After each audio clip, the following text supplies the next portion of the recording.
కూడా ప్రభుత్వం పోతుంది. ఒక 6 నెలలు దయచేసి మనం ఓపిక పడదాం.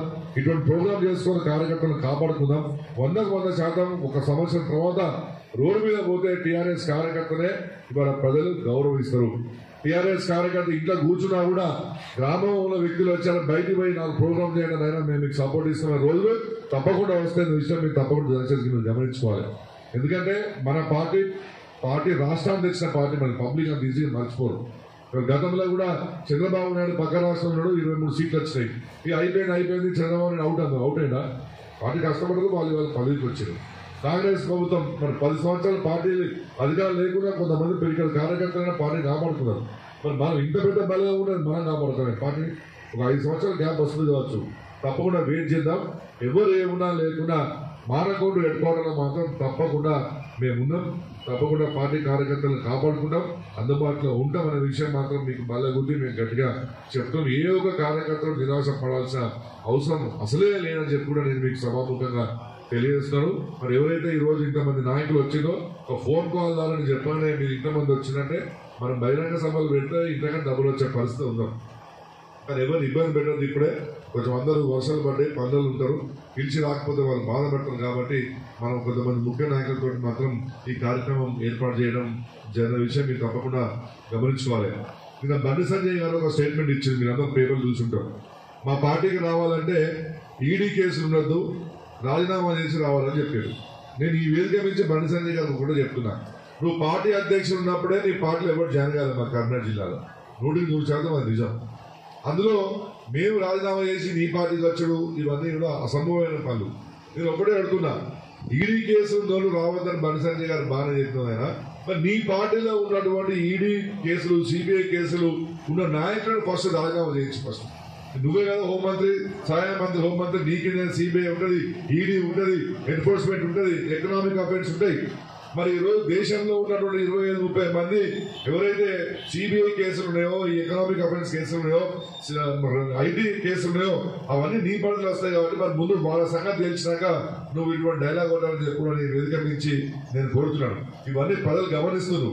పొద్దున్న నేను నెట్ ఓపెన్ చేస్తే బండి సంజయ్ గారు చెప్పిన మాటల మీద వందనా కొద్ది జవాబులు వస్తున్నాయి. ముందు నీ పార్టీ సంగతి నువ్వు చూసుకొని చెప్తున్నావు. నువ్వు రేవంత్ రెడ్డి గారు ప్రగతి భవన్ మీద చాలా చురుకుగా మాట్లాడు, మీ అందరికీ తెలుసు. ఇవాళ ఏ గతి పట్టింది? చంద్రబాబు నాయుడు, రేవంత్ రెడ్డి ఇద్దరు రాష్ట్రానికి వస్తే, చంద్రబాబు నాయుడు వస్తే గతి లేని పరిస్థితి ప్రగతి భవన్ మీటింగ్ పెట్టాల్సి వచ్చింది. మరి ఇవాళ ప్రగతి భవన్ ఉపయోగపడ్డదా లేదా అనే విషయం మనం గమనించాలి. ఇవన్నీ మనం మాట్లాడాలి తప్పకుండా మిత్రులారా, ప్లీజ్ తప్పకుండా మీరు మనం ఇక్కడ కూర్చున్నప్పుడు ఈ అంశాలు మాట్లాడలేదు. ఇక్కడ ముఖ్యమంత్రి గారు కేసీఆర్ ఆర్మాలు తీసేస్తా అని చెప్పి మాట్లాడుతున్నారు. ఇక్కడ ప్రగతి భవన్ దిక్కైంది, ముఖ్యమంత్రి రేవంత్ రెడ్డికి ఆఫీస్ దొరకకపోతే కేసీఆర్ గారికి కట్టినటువంటి పోలీస్ కంట్రోల్ కమాండ్ సెంటర్ లోనే ఆయన ఆఫీస్ పెట్టుకున్నాడు. డైలీ అక్కడ రివ్యూ చేస్తున్నాడు. అంటే ఇవాళ కేసీఆర్ గారు ఆనవాళ్ళు తీసే ప్రసక్తి లేదు. మళ్ళా కదలేని పరిస్థితిలోనే వాళ్ళు కాళేశ్వరం రిపేర్ చేసుకున్నారు, మేడిగడ్డ రిపేర్ చేసుకున్నారు. కాబట్టి రానున్న రోజుల్లో ఇవన్నీ పబ్లిక్ గమనిస్తుంది. కాబట్టి రానున్న రోజుల్లో కేసీఆర్ ఫలితాల ద్వారానే ఈ యొక్క ప్రజలకు అన్ని అందుబాటులోకి వస్తాయి, అది ఏమి డౌట్ లేదు. కాబట్టి మళ్ళీ కేసీఆర్ గారిని గుర్తు చేసుకుంటారు. కేసీఆర్ గారు ఎవరు పోయినా కూడా మీరు బాధపడదని చెప్పి ధైర్యం ఇస్తున్నారు. కార్యకర్తలనే నాయకులు తయారు చేసుకుంటా అంటారు. మరి ఇవాళ ఇక్కడ ఉన్నటువంటి నాయకులు మనందరూ కూడా కేసీఆర్ గారు పెట్టున్నాం. మరి అన్ని విషయాలు కూడా మనకు రసే బాలకృష్ణ గారు 10 సంవత్సరాలు అందుబాటులో ఉండే, ఇప్పుడు కూడా బయట టాకేముందో మీ అందరూ తెలుసు. ఇప్పుడున్న ఎమ్మెల్యే కంటే మనకు అసహ్యం బాగుందని చెప్పేదానికి వచ్చిన పరిస్థితి ఇది వాస్తవం కాదు, మీరు అర్థం చేసుకోండి. కాబట్టి వాళ్ళ తప్పులు చేయనియండి, వాళ్ళ తప్పులు చేసినా కొద్దీ మనకే వెళ్తుంది. మనం వాళ్ళ తప్పులు చేసినా ఇంట్లో కూర్చున్న మాత్రం ప్రజలు మనం క్షమించాలి, అది కూడా నేను చెప్తున్నా.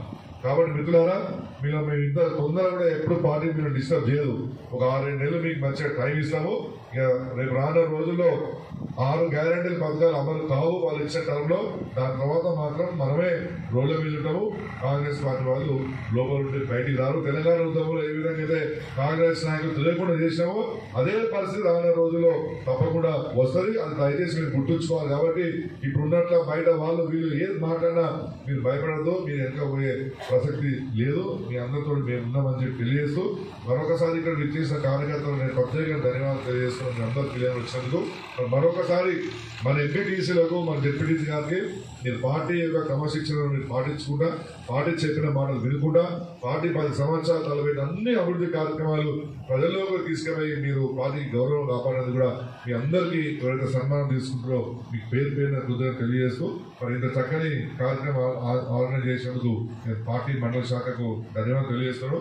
ఇందులో నా గొప్పతనం ఏమంటే ఏం లేదు, దయచేసి అందరూ చెప్తున్నారు.